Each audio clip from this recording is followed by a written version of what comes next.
Okay, Charles, what do you make of that? Well, it's another case that's dropped by the city or the Crown. I'm not, excuse me. Okay, so this is like many other cases. I've been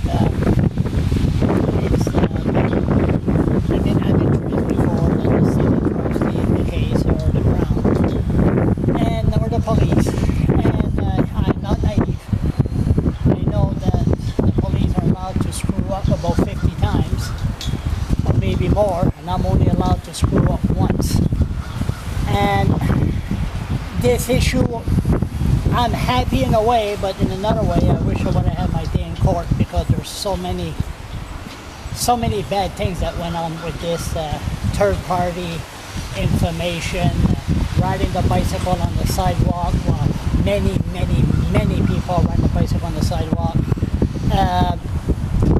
I believe I tried with Fredericton Public Safety. I made a presentation a few years ago, and the police chief said, she was right plain, we're not going to talk about this, the law is the law. But if you look at it, I don't believe there's a bylaw against riding bicycle on the sidewalk. I think there's an old law from 1950 that it says you could use a pact beside the street. But this will all bring up in court to find out what the issue is. And I just wish the summer's around the corner. We're going to see many people riding their bicycle on the sidewalk. You see kids. I have video of a young kid with no helmet talking to a cop. And I wish the city would sit down with me or with anybody and discuss the issue of cycling in Fredericton. I believe that the police chief refused to acknowledge this issue. I believe we need a new chief of police, we need a new mayor, and we need new ideas. And the way things are going now, the only mode of transportation for the refugees and for the less fortunate is riding a bicycle. So the city has to grab the bull by the horn, sit down, and discuss this issue, this common sense problem. You've said it before, do you believe that in this instance you were issued the ticket because you were Charles LeBlanc? Oh, there's no question about it. I mean, if you think this is bad, wait till you see the so-called assault charge that's going to come out in May. The police, you're going to see that the police doctored the evidence. The minute the police sees the name Charles LeBlanc, just because I made the awful mistake of filming that soldier that was beat up at the IROC. And let's not forget, this has been going on for 10 years when I arrested those immigrants that were arrested by the Fredericton Police Force during Immigrants Without Borders. That's 10 years ago. Ever since then, the police has come after me. And I just wish, if I'm not above the law, if I get caught drinking driving, hey, no problem, come after me. But don't come after me for foolishness. This has got to stop. Do you know what the circumstances beyond the city's control, where the city's lawyer mentioned that's why they're dropping it? It said for reasons beyond the city's control. Do you know what those circumstances were? I'm not a lawyer. I wish there was a lawyer present there. I was going to ask question and we discuss about it and ask why are they dropping this. But I didn't want to have them say, oh, you're not happy? Let's have a trial or try to agitate them. So I really don't know. I would love to know. They didn't tell you why they were dropping it? No. All they said, they sent me an email last night, and they told me to show up in court for 1:30. They didn't tell me to show up. They said they're going to make a motion to dismiss this case at 1:30. Do you think that it should be a law that's enforced across the board, or do you think it's a law that shouldn't be there and not enforced at all? Which law is that? For riding the bike on sidewalk. Well, the bicycle on the sidewalk is the common sense approach. Okay? It's the common sense. Listen, I haven't just Charles LeBlanc, the blogger, to cause trouble. The helmet issue. I've been fighting this since 1995. Frank McKenna proposed this into law.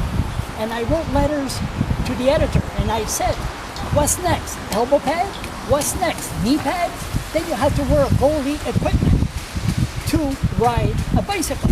I never expected in 1995 when this law came that the police would use this so-called law to go after certain people.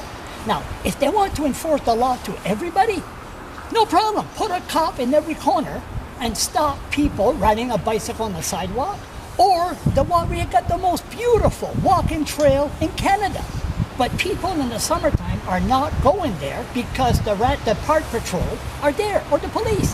They don't want to be harassed. And another thing, they say it's not safe. Stop you in the summertime, and they said for your protection, it's not safe to ride a bicycle 5 miles an hour on a walking trail.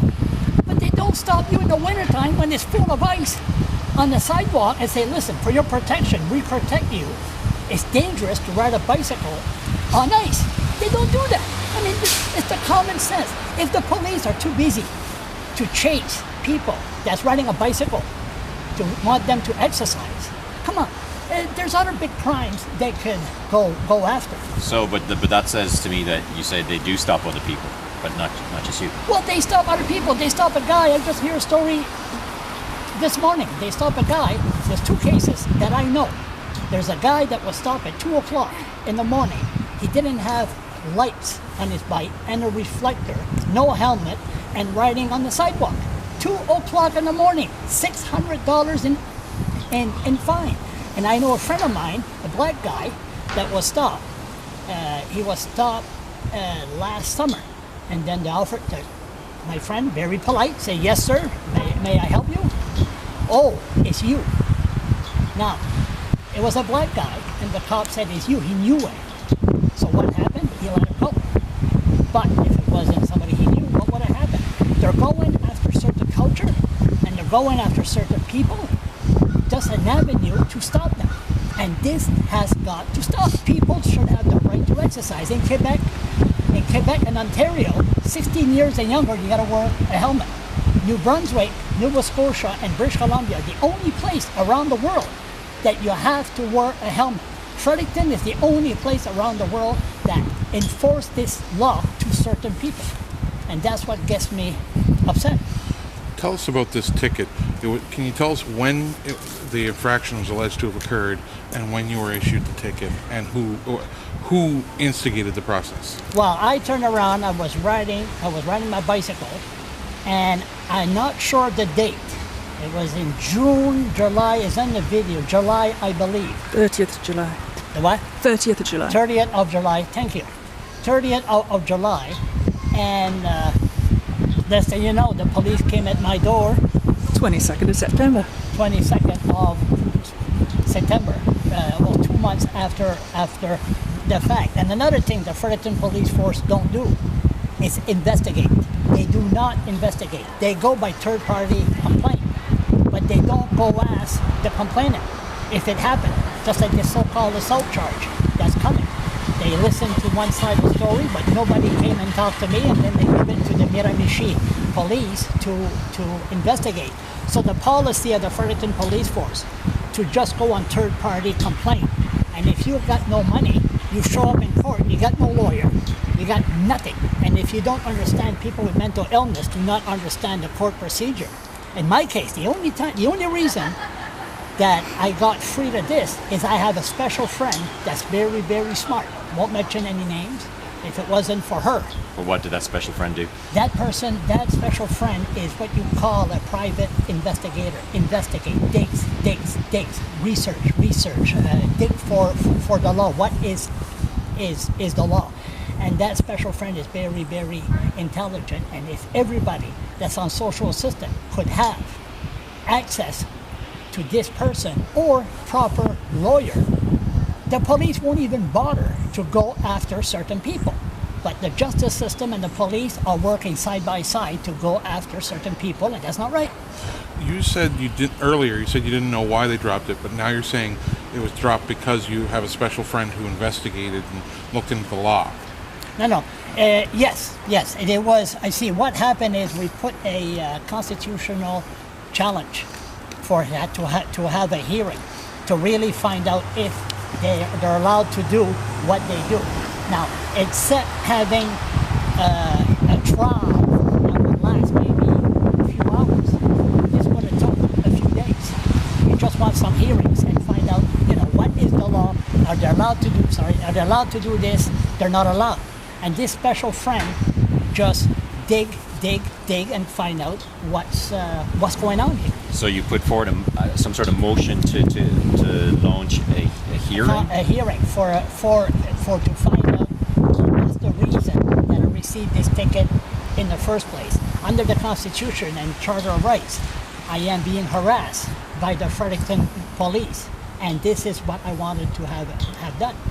And maybe in the future, maybe when the snow is gone, when I ride a bicycle, maybe they'll come after me, or maybe they will leave me alone. But enforce the law to everybody, not just me, everybody. While we're here, could I ask you about the next appearance on this assault charge? The assault charge, I now have a lawyer. I'm $600 short for to have a true lawyer, but it's supposed to be, what is it, May 4th and 5th. May 5th? May 5th. 4th and 5th. 4th and 5th. Okay, in the morning? In the morning. And hopefully, if common sense prevails, maybe this will be dropped also. Because there's no case, there's something very, very bad going on behind the scene that the public is going to see, really see how our Fredericton Police Force works, and they're not going to be happy. Maybe it's time we get the RCMP here. But if you get the RCMP, you'll get a bunch of Quebecois, and I don't want that. So who do you want to do the policing if you don't want the RCMP? You don't want Fredericton Police? I mean, all I want the police. Leanne Fisher, she made a news conference at the convention center, and she were talking about the problem, the Fredericton Police Force. I was the last one to ask a question. I asked, why don't you go to the community and ask the community what's our problem? Communication between the citizen and the police, and we're having no communication whatsoever. None. Personally, I was one of the best fans of the Fredericton Police Force. I praised them in my blog. I praised them that they were God. But after I felt that soldier being beat up at the Iraq, the friendship dissolved, and it's been war ever since. How much would the fine have been for this bike bylaw ticket? They told me that. What did it say on your ticket? They said, no, that's the problem. That's the problem. And they served me, I think the video was on the wall. They never said, when I got to go to court, they said $50, but they never said what's the procedure. $50. They never said the procedure, what I had to do. They told me to contact City Hall. How many people, less fortunate, don't have a phone? How many people know where City Hall is? The poor, people with mental illness. I mean, there's so many things that were wrong with this case, but a lot of people were just, okay, I'll plead guilty, and then, or I'll pay the fine, and if they don't pay the fine, they go to jail. And another thing that was said in that paragraph that I was very, very concerned is they said if I'm found guilty, there will be a special hearing to determine my fine. What does that mean? I mean, I couldn't ask no question. There was no what do you call it when you go disclosure, and there was no disclosure, and I couldn't get my answers. You never got any disclosure in this case? Never. Were you told who filed the complaint? I went there. Yes, I did. I went there after I showed up in court, and then they gave me the disclosure. Usually, disclosure you get it before you go to court. That I always had. Where's the disclosure? Then you give it. Then you get prepared. In this case, I was told to go at City Hall. I came here. They didn't have it. Who filed the complaint? Roy Yeltsin, the former CBC